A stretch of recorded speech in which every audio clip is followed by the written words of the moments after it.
When technologies become ubiquitous and essential, they also generate opposition. Take PowerPoint, a product I use almost every day. There's a whole cottage industry of PowerPoint haters online. They publish essays with headlines like, "PowerPoint makes us stupid," or "PowerPoint is evil." PowerPoint is stupid. They dabble in politics, like Switzerland's anti-PowerPoint party. Google it if you don't believe me. You'll find on their website a rousing slogan, "Finally, do something." And if any party stalwarts are out there listening, I have news for you. Sheryl Sandberg, the chief operating officer of Facebook, finally did something. I don't love PowerPoint presentations and meetings for me because I want them to be more discussions. So I kept saying, please don't bring PowerPoint, please don't bring PowerPoint at Facebook for years, but everyone kept bringing PowerPoint. So one day, probably more frustrated than I needed to be, I just said, no more PowerPoint in any of my meetings. There was just one problem.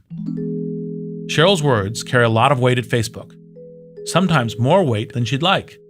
Before long, she found herself squaring off against the PowerPoint enthusiasts.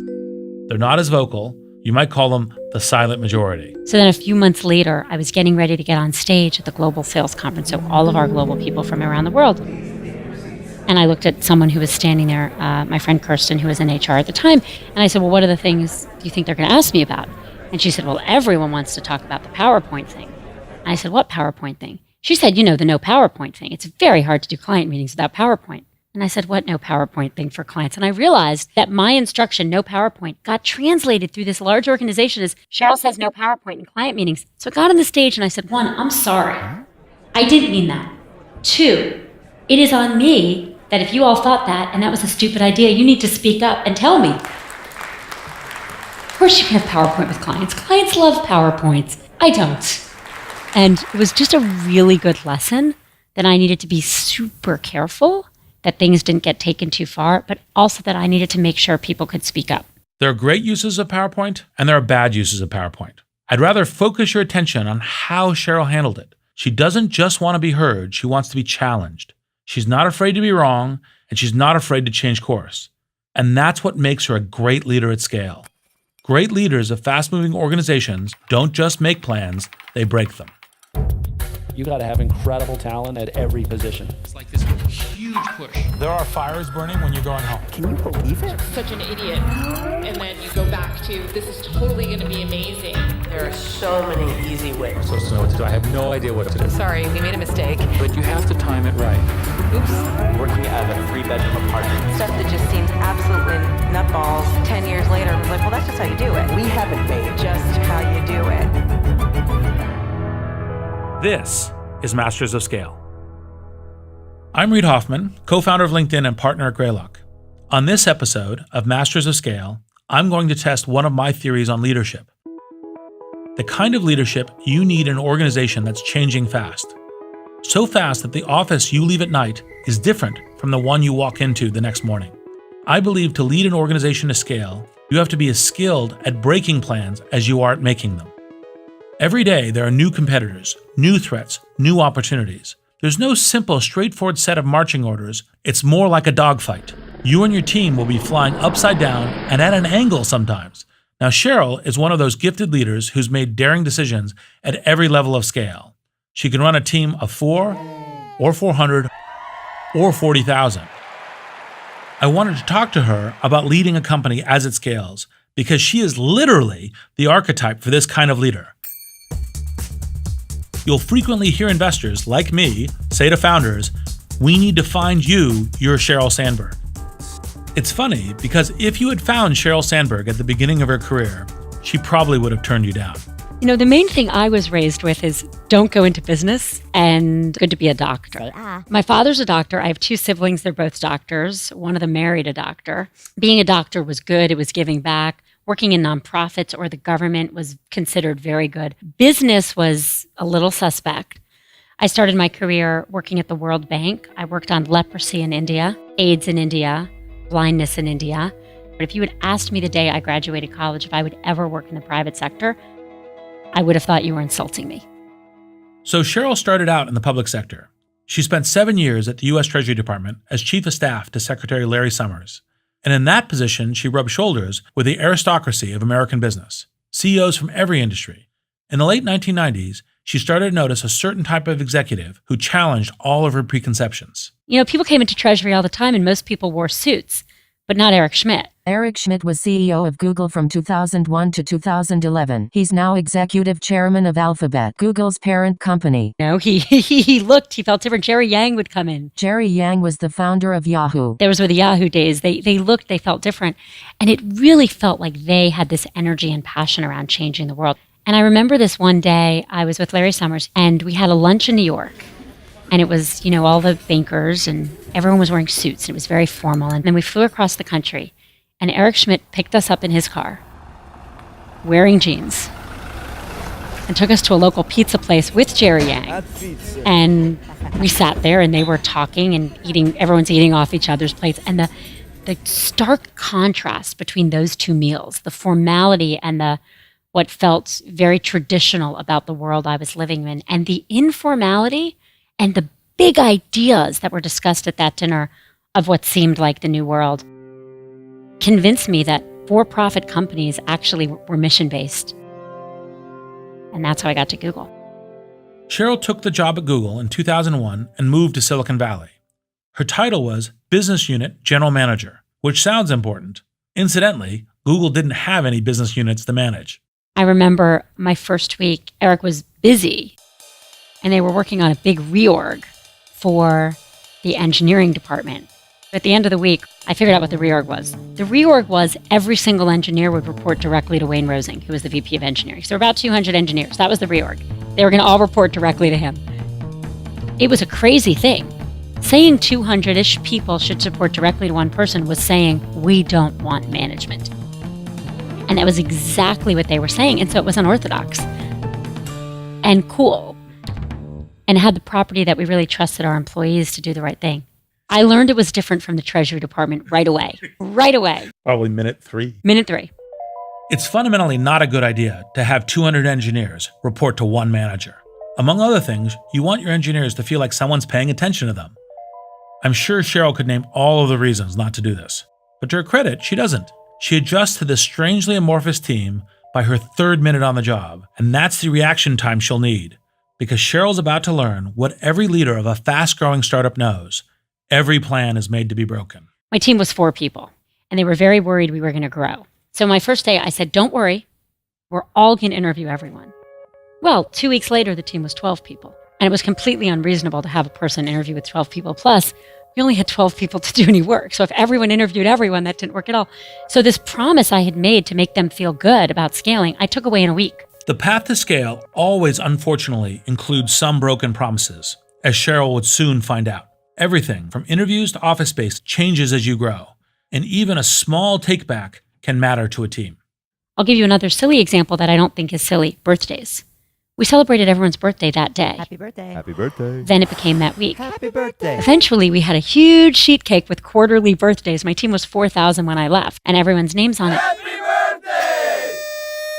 Now, it sounds like that wouldn't matter, but it did, because if you started out and we celebrated everyone's birthday and we took that away, that was a problem. Now, I'm not saying be mean and don't celebrate birthdays. I'm saying figure out what your systems are going to look like later and do it now. I want to note a crucial distinction here. When it came to hiring new employees, Sheryl failed to anticipate how quickly her plan would unravel. But in the case of birthday parties, she did, and she worked out a solution: sheet cakes. That's the key to leading through scale. You can't stop the onslaught of challenges, but you can identify the moment where they force you to pivot and start buying bigger cakes. As the team doubles and triples in size, a skilled manager keeps a vigilant watch for systems that are failing. But the best managers, they don't spot the changes on their own. Their team surfaces problems for them. The trick is getting them to speak up. When our team was growing, I interviewed everyone who joined globally. And when we were about at 100 people, I noticed that the queue for my interview was kind of holding up our hiring process. So I said in a meeting with my direct reports, I think maybe I should stop interviewing, fully expecting that they would jump right in and say, absolutely not. You're a great interviewer. We need your personal recommendation on anyone on your team. Do you know what they did? They applauded. And I thought to myself, I've become a bottleneck. And you didn't tell me, and that's on me. Notice what Sheryl focuses on here: She isn't bothered by the team applauding her decision to step aside. She's disturbed by the fact that no one told her the truth. She knows she needs everyone's honest input to make the frequent, fast decisions Google's business demands. And that kind of openness doesn't happen on its own. Leaders have to embrace truth-telling, especially when they learn that they are the problem. I thought my interview was that important. No one else did. I was their boss. I was their manager. If they didn't tell me, that was on me. And I realized I have to make it safe for y'all to speak up when I'm messing up. One thing you should know about Sheryl is that she basically built Google's engine for growth. Her team powered AdWords. They ran the business that displays ads next to search results. It may not sound like a thrilling breakthrough. In fact, it became the lifeblood, the capital that funds nearly all of Google's innovations. In essence, Sheryl and her team were building the infrastructure for global online advertising. The pressure to scale was immense. As her team swelled from dozens to hundreds, she learned to lead in a fast-changing environment. One essential skill, as we've seen, is to spot unsustainable systems. But there's a second skill that Sheryl would learn: how to hire people for roles that never existed before. She learned about this when she interviewed for a role like that. When I was interviewing for jobs, I had a really nice experience with Meg Whitman. I was interviewing at eBay. Meg Whitman is CEO of Hewlett-Packard and the former CEO of eBay. When I got to see her, I just said, I don't have any relevant experience. And she said, no one has any experience because no one's ever done this before. I really took that lesson to heart. I did not go look for people with online ad sales experience. And that's a good thing because there was no one with online ad sales experience. So Sheryl had to hire people for roles at Google that had never existed anywhere before. She also had to hire them without knowing what she'd need in just a few weeks or months. Changing organizations have changing needs. It can be hard to predict just how long you'll need a given skill set. And that's one of the hardest challenges of managing through scale. I asked Bill Gates, who you might have heard of, how he wishes he had handled hiring in the early days. He shared some wistful advice. If you were to call your younger self and tell yourself, like, okay, here are some principles by which you should hire differently, what would that phone call to your younger self be? Well, when I was young, I always hired thinking an organization would grow a lot, but the notion that these intelligences were as specialized as they are, I was so wrong. I thought, partly because of myself or misperceptions of myself, that, hey, I can learn sales. What is that? Profit and loss. You take, the sales, you subtract the costs. Do you need to go to business school? I don't think so. I didn't have enough respect for different deep knowledge. I didn't have enough respect for good management, what really good management is. Bright young founders, listen carefully. You have to start swapping out what I call generalists, those jacks of all trades, with specialists, experienced executives who know how to lead massive teams. I've seen companies swap upwards of a third of their managers in 18 months. Let me tell you, those are not easy conversations to have with the people who fought alongside you in the trenches. It's one thing to make and break company plans. It's another thing to make and break commitments to human beings. It takes practiced diplomacy to navigate those decisions. My friend, Selena Tabakwala, has that kind of diplomacy. She's a serial entrepreneur who co-founded Evite.com, an early online invitation service, and is now co-founder of a startup called Gixo. I asked her how she thinks about hiring people who can scale with the company. I think that one of the biggest learnings I had is how much are you hiring the right person for that time? And then how much are you hiring the person who's going to be the right person in 18 months or 24 months as you're growing? And I'm not sure I always made those right decisions, but those were decisions you had to keep revisiting because you had somebody who was crushing it at that moment. And then 2 years, 3 years down the road, they're like a manager of managers is super unhappy or isn't capable. But then at the same time, there were certain situations where we sort of hired somebody who couldn't get their hands dirty. And then it was a very frustrating 18 or 24 months if they made it that long.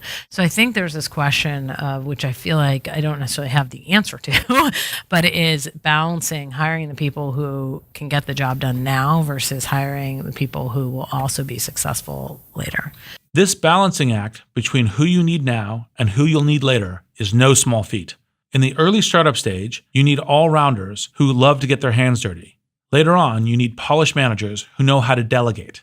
Not everyone makes it through every company turn, and not everyone is destined to be a manager. Some people are best as individual contributors, as an engineer, not as a VP of engineering.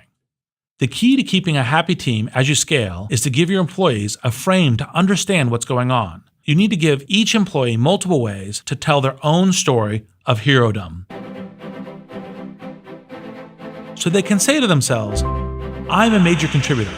I matter here. I may not be an executive, but I'm making progress in my career. Because the reflexive story that people tell themselves is, well, I'm the first product manager, so I'm going to be the head of product from the time we're 5 people in a garage until we become a 10,000 person company.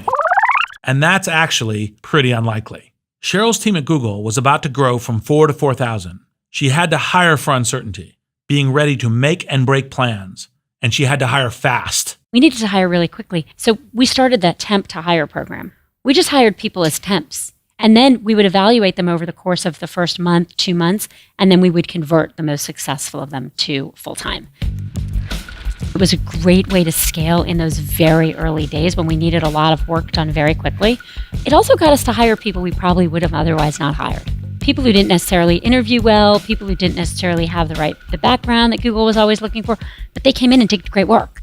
Hiring temps is a great hack when you need to hire quickly, but not every company can rely on hiring temps. And there's also a tension in every growing company between hiring fast and hiring well. Founders have different philosophies on which to emphasize and when. My friend Mike Cassidy has some rules around this, which I asked him to share. He's now launching his 5th technology startup, Apollo Fusion. I want to tell you the secret sauce of his new company, but I can't. He's in stealth mode. And he's hiring quickly, but not hastily. There's a limit, he says, to how fast you should go. I mean, if you count the hours in the day that you're looking at resumes and doing interviews and then onboarding people, I mean, it's hard. If you've got 6 people in the company, you can probably only hire another 6 people in 3 months and then another 12 people 3 months after that. That really is challenging. And what are some of your rules in the early hiring? I think one of them is a bad hire in the first 15 is fatal to the company. So really watch out for those bad eggs. I mean, I have a whole set of interview questions and techniques that I really a big believer in, trying to determine if someone is a team player versus I got my stuff done. The other person's got to get their stuff done. Mike Cassidy isn't the only founder who puts a premium on each early hire. Mark Zuckerberg, the CEO of Facebook, tells me he believes in setting the highest possible standard for each role. So the single most important thing is to get the best people you can around you. And when I look at my friends who are running other good companies, the single biggest difference that I see in whether the companies end up becoming really great and reaching their potential or just pretty good is whether they're comfortable and really self-confident enough to have people who are stronger than them around them. And I've adopted this hiring rule, which is that you should never hire someone to work for you unless you would work for them in an alternate universe, which doesn't mean that you should give them your job, but just if the tables were turned and you were looking for a job, would you be comfortable working for this person? And I basically think that if the answer to that is no, then you're doing something expedient by hiring them, but you're not doing as well as you can on that. There are all these things that Sheryl, for example, is just much stronger than me at, and that makes me better and makes Facebook better. I am not afraid or threatened by that. I value that. And that's what makes Facebook good. So there are times to hire fast, and there are times to hire slow. And in 2008, Mark began a very slow professional courtship of Sheryl Sandberg. By this time, Sheryl had scaled Google's online sales team to more than 4,000 employees. Collectively, they brought in 2/3 of Google's revenue.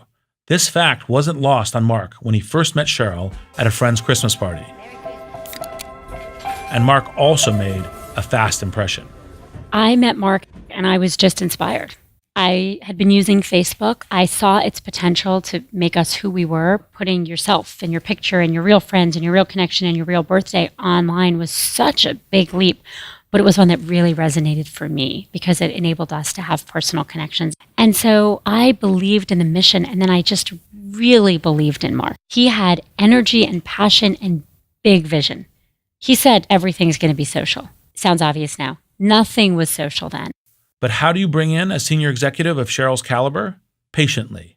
Mark knew he couldn't reverse the engine on this hire. He had to get it right the first time.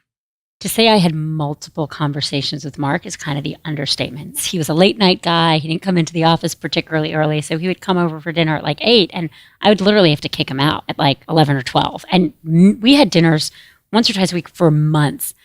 I think way earlier than he decided he wanted to work with me, I decided I wanted to work with him. And that was the only way I was going to have, 6 hours a week time I didn't have of endless conversation. But I think he was right, because by the time we worked together, we had really talked about kind of who we were, what we believed in, what we thought the potential was of Facebook to scale, how we would scale. We also got the world's best advice from my husband, Dave. Mark and I didn't agree on a lot of substantive things at that point. And Dave told me, he's like, don't work any of those out. You never will. He said, what you want from Mark is process agreement on how you will work things out. Because even if you work all the questions you have out now, they're going to change. I'd like to take a moment to reflect on Sheryl's awesome husband, David Goldberg, whose death in May 2015 came as such a shock to everyone who knew him. He was the CEO of SurveyMonkey and a generous mentor. This piece of advice is just one of the ways that he lives on. So we agreed we would sit together. We agreed we would always do the first meeting of the week on Monday and the last meeting of the week on Friday. I asked him for feedback. He made it mutual. We would always give each other feedback every week. And it will be 9 years next month. Notice how Sheryl and Mark take disagreements as a constant feature of their working relationship.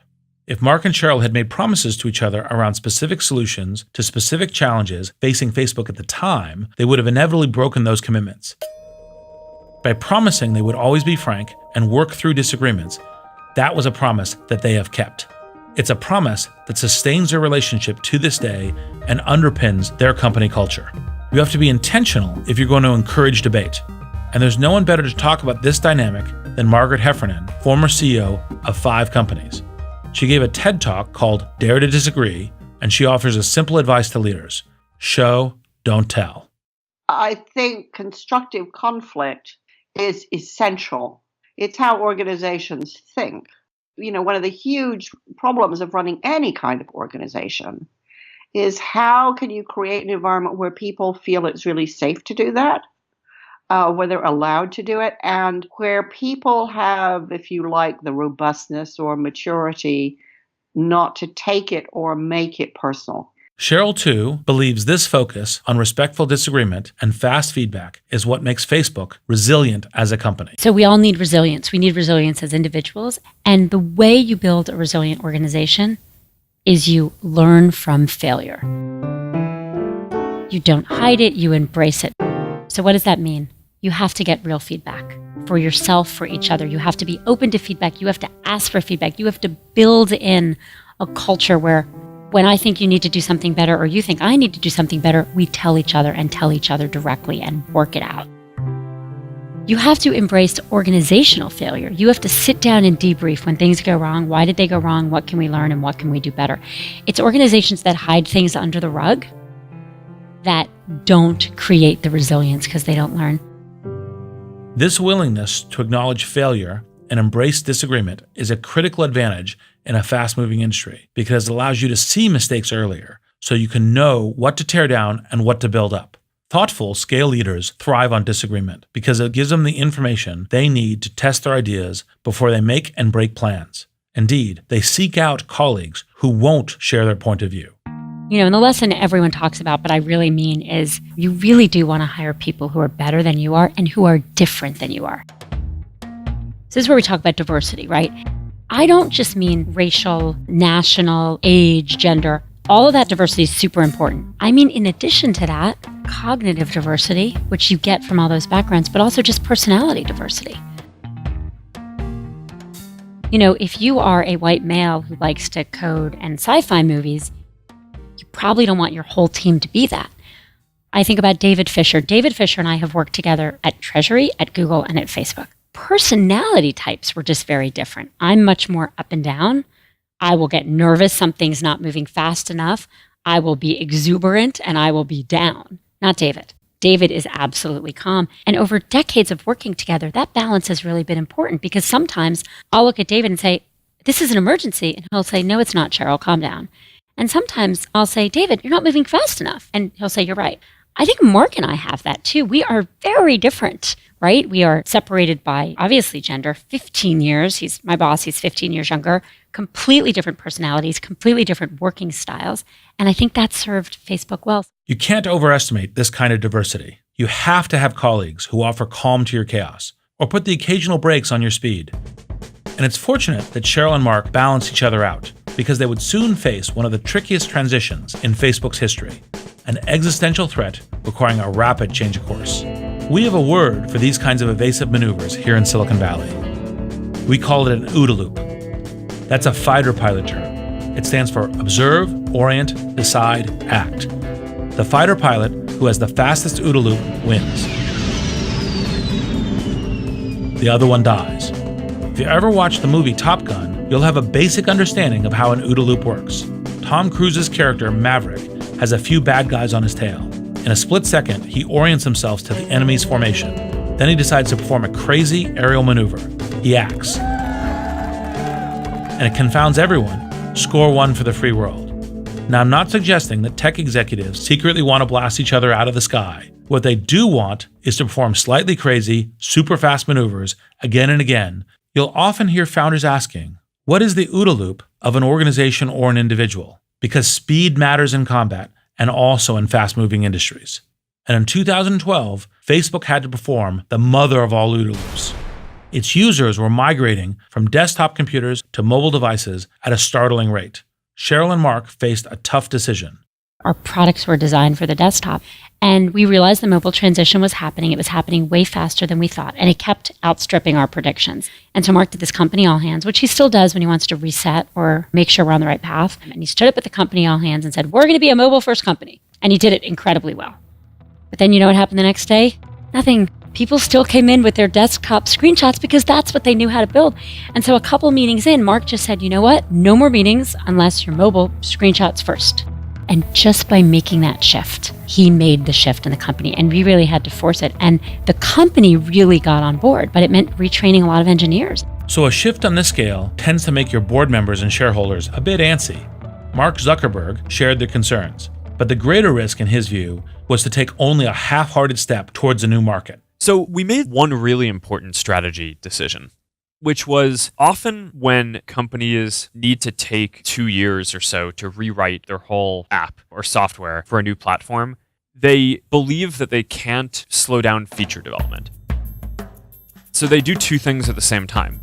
They try to design a new product while rewriting the existing product. And I think that ends up dragging everything out for longer and increases the chance that you fail and die. So we made what was a pretty hard decision at the time, which was basically no new features for 2 years, which is kind of a crazy thing. Fortunately for Mark, he retained a controlling interest in the company. He famously turned down a $75 million buyout offer in 2005, followed by a $1.5 billion offer in 2006. This afforded his team the latitude to perform some truly daring OODA loops. Mark's control enables us to have a long-term view. We were a newly public company. We disappointed a lot of people in our near-term revenue. That's because we only had so many engineers, and if we wanted to make money in the near term that quarter, we should put it on desktop ads, and we did not. We were giving up a lot of current revenue for the promise of future revenue. Mark and I sat in a room one day, and he looked at me and he said, we're going to do this. And I looked at him, I said, well, you really can't be fired, and you're the only person who can fire me. If you're in, I'm in. And it was a joke we had, but it's an important joke. This ability for a leadership team to joke together, to think together, to take risks together, it's what holds an organization together.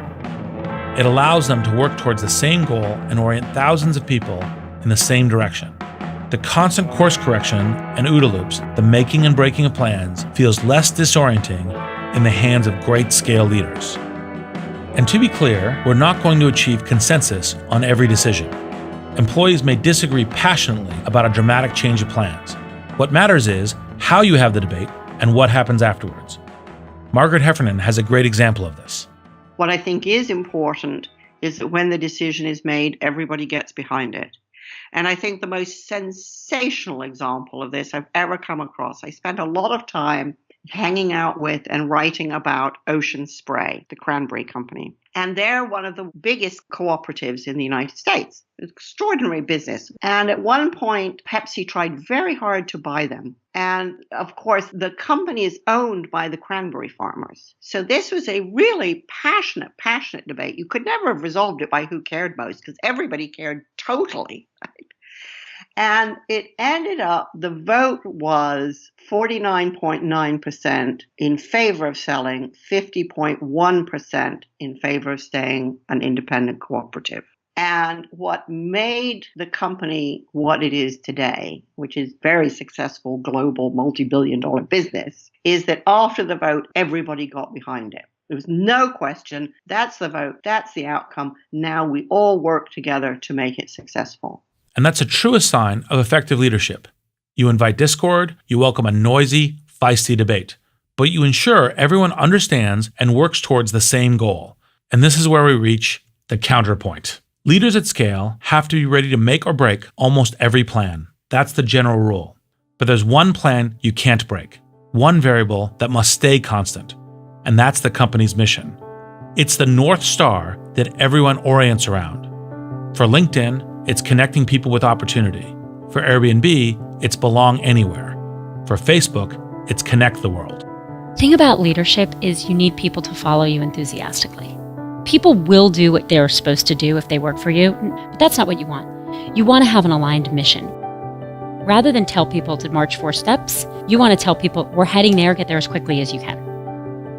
You have to repeat your mission and your purpose and the values you care about over and over and over and over. And sometimes you're like, doesn't everyone know this? It doesn't matter. Starting out your meetings with, this is the Facebook mission, this is the Instagram mission, this is why WhatsApp exists, is so powerful, even if everyone knows it by heart, because it reminds you where you're headed and why you're going there.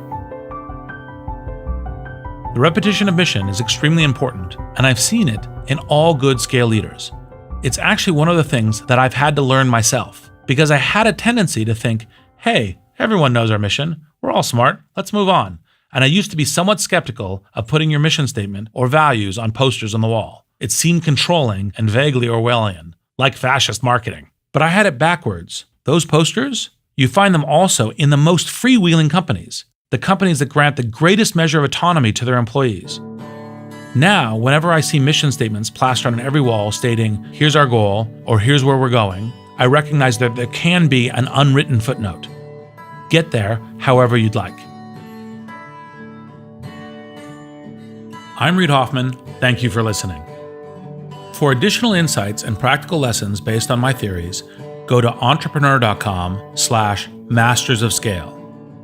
Next week on Masters of Scale. I walked in, and here's Larry and Sergey, 2 young men. Hey, what's up? They had my bio all on the wall, and they had food on the table in front of them.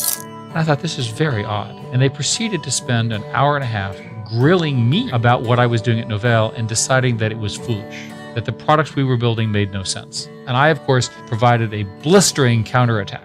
And as I left that day, I realized that I hadn't had such a good conversation in years. And that was the moment I knew this was a special company.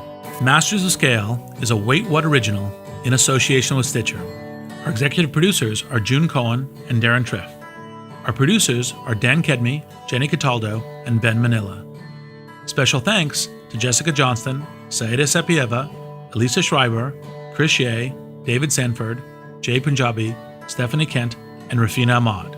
Original music is by the Holiday Brothers.